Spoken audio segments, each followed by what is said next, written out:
আপনাদেরকে বিচার নাই।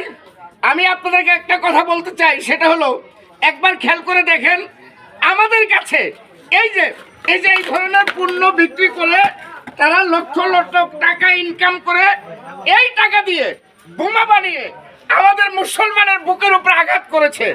ভাইয়েরা আমার, যেখানে আছেন আমি সবাইকে বলবো, সবাই যার যার কাছ থেকে তীব্র প্রতিবাদ জানান।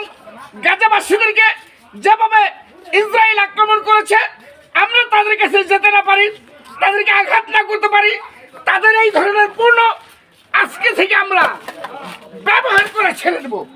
এই ধরনের পণ্য যেখানে পাবেন সেখানেই প্রতিবাদ করবেন, সেই দোকানকে বন্ধ করে দেবেন, সেই ব্যবসা প্রতিষ্ঠান বাংলাদেশে থাকতে পারবেন না।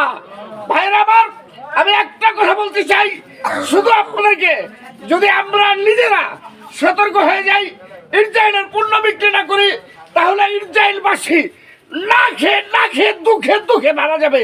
ভাইয়েরা আমার, আমি প্রতিটা মুসলমানের হাতে পায়ে ধরে অনুরোধ করি, আল্লাহর হস্তে আপনারা ইসরায়েলের যত পণ্য আছে সকল কিছু প্রত্যাখ্যান করেন, এগুলো থেকে আপনারা দূরে থাকেন, ইসরায়েলের পণ্য বিক্রি করা এবং ব্যবহার করা ছেড়ে দেন, তাহলেই ওরা দুঃখে না খেয়ে মরবে।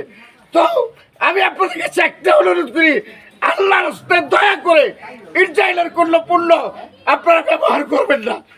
আপনারা আমাদের কলিজায় আঘাত করেছে, আমাদের কলিজা ভেঙে দিয়েছে, আমাদের প্রতিটা মুসলমানকে তারা বোমা মেরে গুলি করে কিভাবে নৃশংসভাবে হত্যা করেছে।